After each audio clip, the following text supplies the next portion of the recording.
বীরভূমের কোটিপতি পাথর ব্যবসায়ী টুলু মণ্ডল ঘনিষ্ঠ আত্মীয় মিনার মণ্ডলের বাড়ি থেকে 5 কোটি নগদ ও 15 কেজি সোনা, যার বর্তমান বাজার মূল্য 22 কোটি টাকারও বেশি উদ্ধার হয় আজ বুধবার। পুলিশ মঙ্গলবার রাত থেকে হানা দিয়ে বিপুল পরিমাণ গুপ্তধন উদ্ধার করে। আপনাদের আরও একবার জানিয়ে রাখছি, বীরভূমের কোটিপতি পাথর ব্যবসায়ী টুলু মণ্ডল ঘনিষ্ঠ আত্মীয় মিনার মণ্ডলের বাড়ি থেকে 5 কোটি নগদ ও 15 কেজি সোনা, যার বর্তমান বাজার মূল্য 22 কোটি টাকারও বেশি উদ্ধার হয় আজ বুধবার। আর এই গুপ্তধন উদ্ধারের পর রীতিমতো চাঞ্চল্য ছড়িয়েছে বীরভূমে।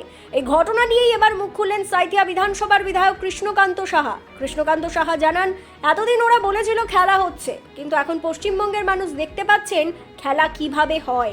পাশাপাশি তিনি দাবি করেছেন, উদ্ধার হওয়া এই টাকা গরিব মানুষদের জন্য ভালো কাজে লাগানো হোক। এছাড়াও এই টাকার উৎস নিয়েই তিনি বিস্ফোরক দাবি করেছেন। দেখুন, পরিবর্তন হয়েছে, চোর মস্তান সিন্ডিকেট রাজ বন্ধ হয়েছে।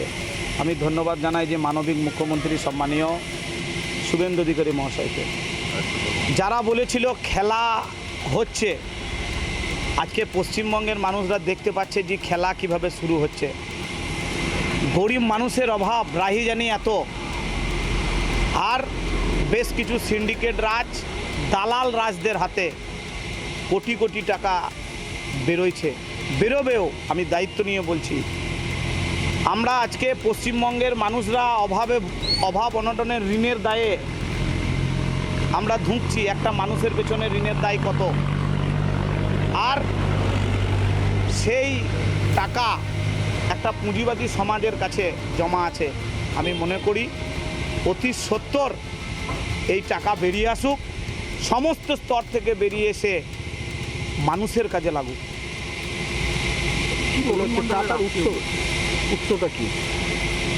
দালাল রাজ, দালালের রাজ থেকে সব জায়গায় সিন্ডিকেট, তোলাবাজি, এখান থেকেই টাকা। তাছাড়া টাকার ইনকামের সোর্স কোথা দেখাবেন, সেটা অবশ্যই তদন্ত সাপেক্ষ, তদন্তের বিষয়ে আমি কিছু বলবো।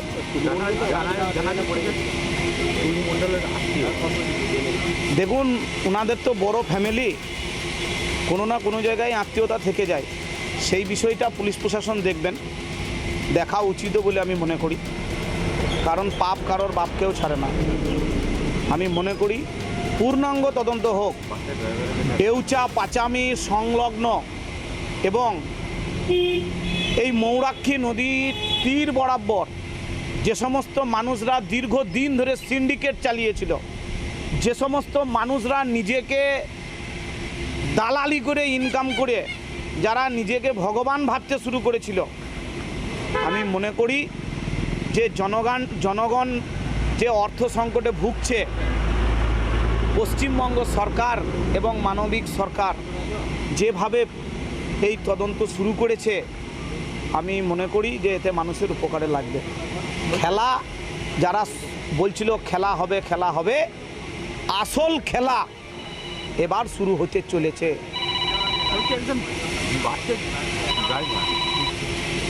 হ্যাঁ, এটাই তো আশ্চর্যের বিষয়। সকাল থেকে শুনে আমিও তো মনে করছি যে আমি মাটিতে আছি না কোন জায়গায় যাচ্ছে আমি বুঝতে পারছি না। এইরকম ভুরি ভুরি আছে। আমি অনুরোধ করব, এগুলোর তদন্ত হওয়া প্রয়োজন আছে। অবশ্যই উনি সরকারি বাসের একজন মনে হয় ড্রাইভার ছিলেন। এইটাই তো আশ্চর্য। সকালবেলাতে এসে আপনারা জানেন যে আমি চায়ের দোকানে একটু চা খাই, এসেই তো আমি নিজে বুঝতে পারছি না যে আমি কোন জায়গায় এই কথা শুনছি, কাদের মুখে। আপনাদের সংবাদ মাধ্যমে মানুষদের মুখে, এলাকার মানুষের মুখে শুনলাম যে এই ঘটনা। একইভাবে বীরভূম সাংগঠনিক জেলার বিজেপি জেলা সভাপতি উদয়শঙ্কর ব্যানার্জি জানিয়েছেন, আগে তো শুধু টুলু মণ্ডলেরই নাম শোনা যেত, এখন সরকার পরিবর্তন হয়েছে বলে আরও কত নাম সামনে আসছে। টুলু মণ্ডলের কত বন্ধু বান্ধব আত্মীয়দের নাম আসছে। বাংলায় একটা প্রবাদ আছে, ভগবান যা করে মঙ্গলের জন্য করে। যদি সরকারটা পরিবর্তন না হতো, তাহলে শুধু নামটাই জানতে পেরেছিলাম তৎকালীন, টুলু মণ্ডল টুলু মণ্ডল টুলু মণ্ডল।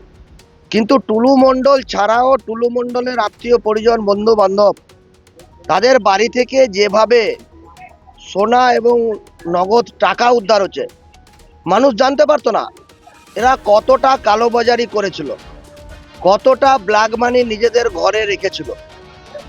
সরকার পরিবর্তন হয়েছে বলেই আমরা সবাই জানতে পারছি। তো এদের করাও দরকার।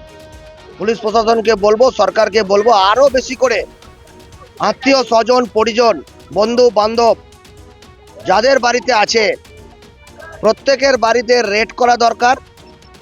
আর এই টুলু মণ্ডলের মতো কোনো ব্যক্তি আগামী দিনে যেন কোনো মণ্ডলী বীরভূমের বুকে তৈরি না হয়, তার জন্য সরকারের এবং সাথে সাথে এটা উদ্বেগজনক যে এই ধরনের প্রায় সংবাদ মাধ্যম থেকে যেটুকু খবর পেয়েছি 15 কেজি সোনা ভাবা যায় এবং প্রায় 5 থেকে 7 কোটি টাকা নগদ। এগুলো অবিশ্বাস্য যে বীরভূম যে পশ্চিমবাংলার অর্থনৈতিক ভরকেন্দ্র, সেটা এর থেকেই প্রমাণিত হয়। এবং এই ধরনের অভিষেক ব্যানার্জির ইন্ধনে এবং মমতা ব্যানার্জির সরকারের সহযোগিতায় এই ধরনের লোকরা ফুলে ফেপে উঠেছিল, তার এটাই হচ্ছে দৃষ্টান্তমূলক প্রমাণ। বড় বড় ট্রাঙ্ক নিয়ে যাওয়া হয়েছে টাকা নিয়ে আসার জন্য, কি বলবেন? পুলিশ বাজেয়াপ্ত করছে, নিশ্চিতভাবে বিভিন্ন দপ্তর আছে, ইডি আছে, ইনকাম ট্যাক্স আছে, নিশ্চিত যে ধরনের আইন ভারতবর্ষের আছে, ইলিগেল মানি ইলিগেল প্রপার্টি যে ধরনের আছে, আইন তার ব্যবস্থা নেবে এবং আইনের পথেই চলবে।